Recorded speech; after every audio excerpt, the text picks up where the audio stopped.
તમારું નામ? હું આમ આદમી પાર્ટી રાજકોટ શહેર પ્રમુખ દિનેશ જોશી.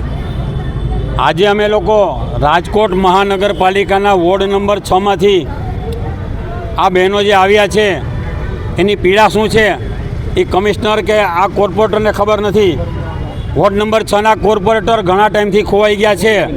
3 વર્ષ પહેલાં એને ખાતમુહૂર્ત રોડનું કર્યું હતું, પણ આજ સુધી રોડનો પત્તો નથી.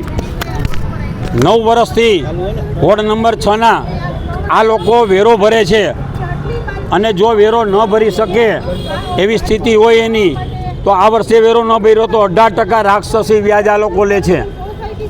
આ વિસ્તાર છે એમાં કોઈ જાતની સુવિધાના નામે શૂન્ય છે. કેટલા વિસ્તાર આવેલા છે દિનેશભાઈ? આ વોર્ડ નંબર 6ની અંદર અનેક સોસાયટીઓ આવેલી છે. ઓછામાં ઓછી 15 થી 20 સોસાયટીઓ આવેલી છે, અને હજારો માણસો ત્યાં રહે છે. પણ આ લોકોને વેરો લેવામાં જ રસ છે. 9 વર્ષથી રહે છે. 3 વર્ષ પહેલાં એ લોકો ખાતમુહૂર્ત કરી ગયા. એમ છતાં પણ ગારાગ્રામ જેવી સ્થિતિ છે. સફાઈ નથી થતી. ત્યાંનો સાર્વજનિક પ્લોટ છે એ પણ ગાયબ થઈ ગયો છે. કોની મીઠી નજર તળે એ પ્લોટ વિયો ગયો છે. સાથે સાથે અહીંના કોર્પોરેટરો દર વખતે એમ કહે છે કે અમે આવતા વર્ષે રોડ કરી દેશું. ખાતમુહૂર્ત થઈ ગયું, રોડ નથી કરતા. તો આ પૈસા જાય છે ક્યાં?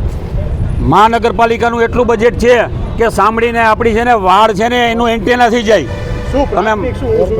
પ્રાથમિક સુવિધાના નામે શૂન્ય.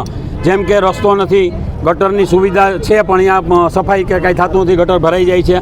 અને ત્યાં રોડ રસ્તા નથી, સાર્વજનિક પ્લોટ નથી, આંગણવાડી નથી, કોઈ સુવિધા જ નથી, સ્ટ્રીટ લાઇટ નથી અહીંયા.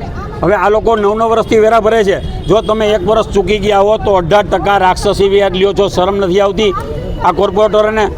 માત્ર ને માત્ર તમારે પૈસા જ ખાવા છે. અમારી માંગણી એમ છે કે રાજકોટમાં અનેક વિસ્તારો એવા છે જ્યાં રોડ, રસ્તા, લાઇટ કે આંગણવાડી કોઈ સુવિધા નથી. સુવિધાના નામે શૂન્ય.